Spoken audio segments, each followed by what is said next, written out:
All right, check your watches. A couple of hours to go until the foreign markets open. All eyes on J.P. Morgan Chase awaiting the potential fallout from that bank's $2 billion trading loss. That's right, $2 billion.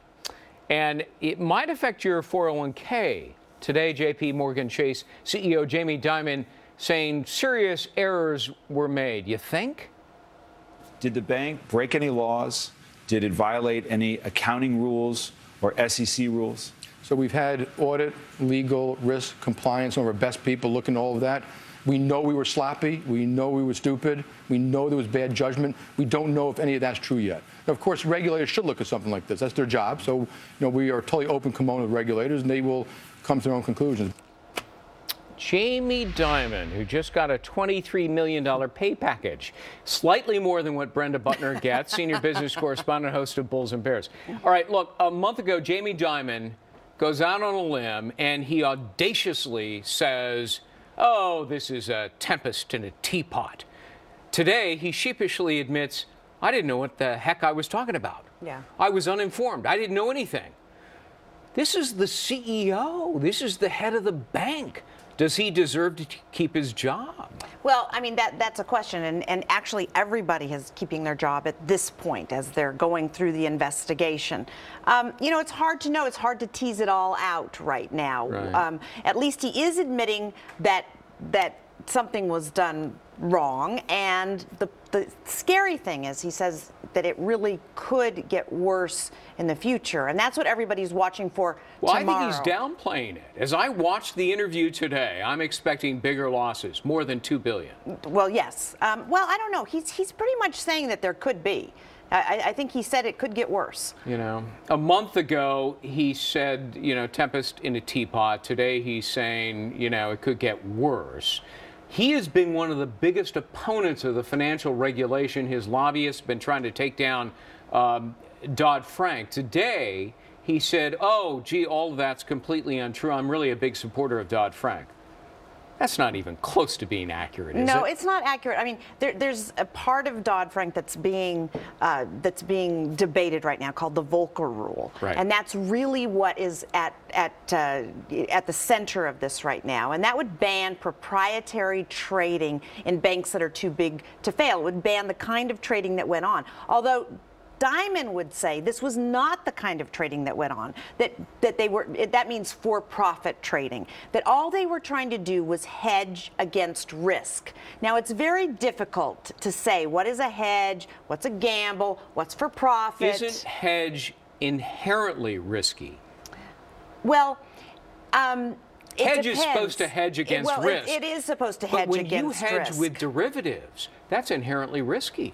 Yeah, and let's kind of explain what derivatives are. There's a thing, and then there's the thing out here, the adjunct, right. And that's the derivative. It's derivative, and that's what you're trading in. So if there's debt, you're trading on the derivative. So basically, what banks say is they're trying to hedge against volatility, but it gets very, very gray area here. Isn't this what drove down the financial markets to begin with in 2008? It was derivatives that cost AIG its entire enterprise. Yeah, but the question is the pendulum now swinging way too far? Would the Volcker Rule swing so far? Right now we have, it's hard to get credit. It's hard, banks are really tightening up.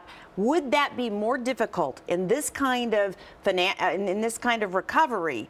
Would that do more harm than good? That really is a question. There's a shareholder meeting on Tuesday for J.P. Morgan Chase. And now that Dimon admits he didn't know what he was talking about, that he was utterly clueless, has he now lost the credibility that the leader of a bank actually needs to have? Yeah, that's a real question. And now, did he not know? Or did he know and he wasn't admitting to it? Well, in truth, it's not his first blunder. I'd go through his other ones, but it's only no, you're absolutely it's only a right. 2-hour show. Yeah. So Jamie, you're spared that. But look, what about people's 401ks? Well, most people do have banking stocks in their 401ks. Hard hit on Friday. But the market didn't go down all that much. Now, tomorrow I would say that there is going to be a hit because after trading on Friday, JP Morgan, its credit rating took a hit, and also S&P downgraded its outlook. So I would say there could be some volatility, but the market's been kind of shrugging off this a little bit. So if you've got money in JP Morgan Chase, it's already taken 10% off. Among the executives is Ina Drew, who has run the risk management unit responsible for the losses. JP Morgan's chief executive, Jamie Dimon, saying the fiasco likely to get worse.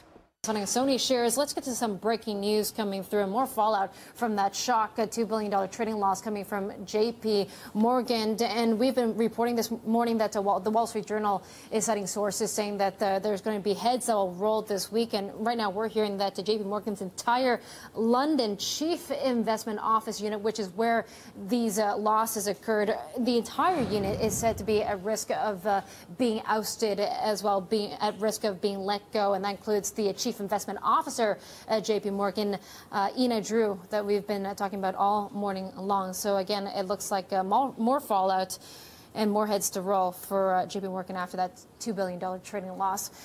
Okay. And if you can, on Morgan Chase, the Wall Street Journal says 3 high-ranking JP Morgan executives will this weekend quit in the wake of the bank's $2 billion trading loss. Mia Saini now joins me, in fact, with this. And, of course, this really is after all the various bank concerns in the past. But certainly Jamie Dimon facing a lot of criticism. He's the one who's always said, you're not too big to fail. But now he's right in the position, unfortunately, of that driving seat saying, well, yeah, he has a lot to manage. You know, it all goes back. Get on with it. It all goes back to the lack of what seems to be risk management within this company as it relates to this $2.3 billion loss in terms of the last figures I saw. You know, expect to see the first round of casualties happen on Monday. Reports in the Wall Street Journal indicate that 3 individuals responsible for the trade will be let go. We understand the head of the CIO unit, which is Ina Drew, who's a 30-year veteran of the company, as well as another senior executive responsible for the London operations, including the trader as well, who is responsible for actually pulling the trigger on these trades, will either resign or be let go sometime this week. Now, Miss Drew is an interesting example because she's from New York and she oversaw the entire operation from New York. And many have been speculating how effective can you be if you're based in New York and you're overseeing what's happening in London. I will mention to you that this unit manages about $400 billion, according to the latest figure from the Wall Street Journal. Reports also indicate that Miss Drew also said that she encouraged these traders to trim their bets when it was clear that the markets were going against their bets. And those traders actually did that, but it seemed like they were almost too late to the game to actually minimize any serious damage to the firm. And also, really, I would mention to the street, we're also told that losses could exceed about $2.3 billion. So what next now for the company? Well, I can tell you the most important thing for this week is on Tuesday in New York is their annual shareholder meeting. Well, of course, this is going to be front and center. Worst timing. It's the worst timing, but many say the reason that Jamie Dimon brought this to surface last week before the shareholder meeting was so that he could almost prep investors, prep his shareholders to understand exactly what these implications are for the company and also for the markets. Of course, it's going to be all about risk management or lack thereof of risk management. Ina Drew also earned about $14 million last year, making her the bank's 4th highest employee. So it's unclear what type of severance package she will get. Of course, you expect to see investors ask about this question. To what extent are these individuals, these executives, being compensated when they're mismanaging risk? And so those two things, risk management and compensation, are again going to resurface at the shareholder meeting on Tuesday. It is also... Welcome back to The Five. So the admission by JP Morgan Chase that they lost $2 billion was big news over the weekend and on all the morning shows today. Let's listen to what CEO Jamie Dimon had to say. Heads will roll. 3 top executives at JP Morgan Chase, including one of the most powerful women on Wall Street, expected to lose their jobs as early as today. This woman, one of the top executives on Wall Street, is out, and the market's set to drop this morning.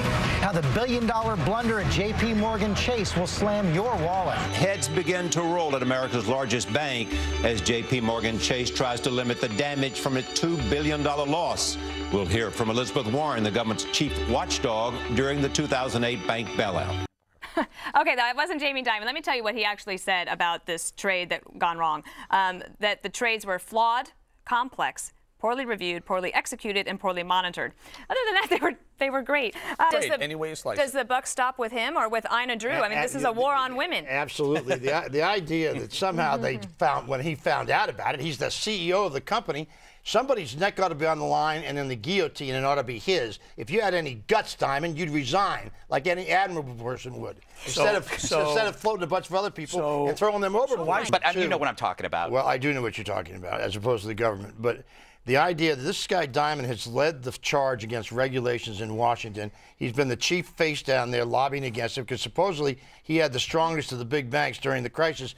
But here it is. This guy did violate rules. Thank you. JP Morgan Chase CEO Jamie Dimon facing shareholders tomorrow to explain the bank's $2 billion blunder. It was Dimon who revealed last week that the company lost big time from trading in so-called credit derivatives. Dimon claims JP Morgan is big enough to survive this error, but it has already cost one top investment officer her job and more executives expected to leave as well. Today, JP Morgan stock was down almost 2%. JP Morgan's board will be in the firing line today when it faces shareholders at its annual meeting. The bank is working to clean up shop after its shock $2 billion trading loss. And that's seen as announced the departure of the executive in charge of the unit in question. Ina Drew has stepped down as head of the Chief Investment Office. Matt Zames is replacing her. He's already appointed a new finance and risk chief. And speaking of trading losses, we're going to... Filings and $2 billion worth of trading losses. Investors, and a lot of them hedge fund managers, are watching what happens today in Florida. Investors hungry for details from JP Morgan CEO Jamie Dimon. Inside Track anchor Eric Schatzker was in the meeting. He is joining us now from Tampa. Eric, what stuck out to you? Well, Deirdre, let's start with the fact that the biggest headline of the day came after the meeting adjourned, and so we don't have any comments from Jamie Dimon or anybody else at JP Morgan about the Department of Justice investigation underway into JP Morgan's $2 billion trading loss. I have to tell you, having been inside the room here in Tampa, Florida, the shareholders meeting was a bit of an anticlimax. It was over in a flash, just 50 minutes.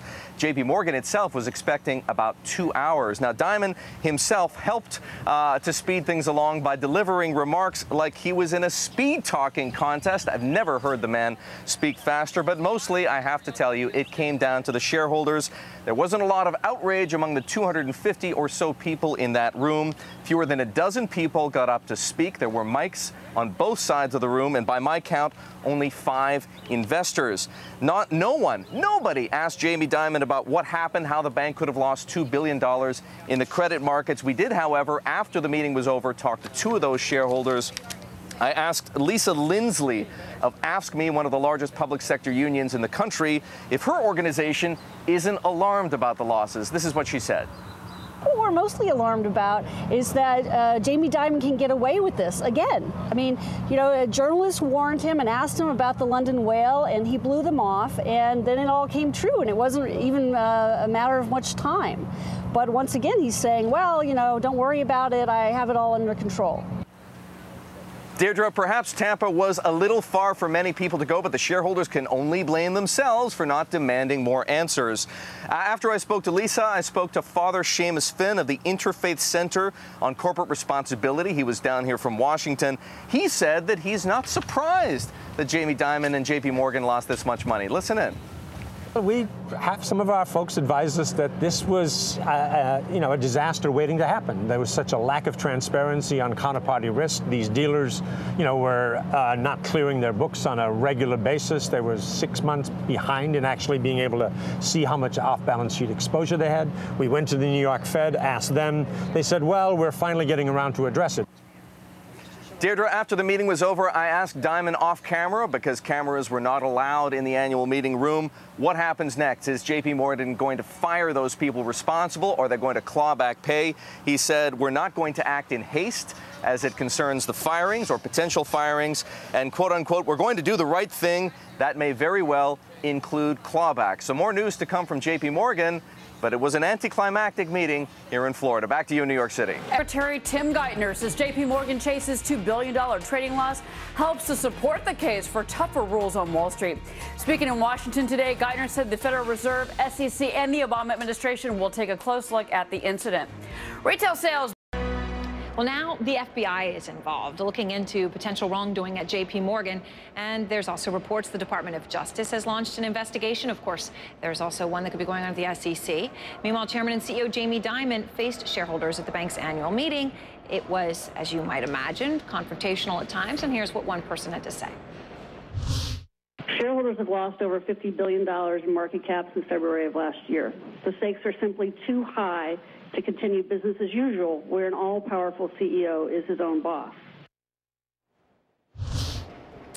Well, Dimon got to keep his chairman title and a pay package that netted him $23 million.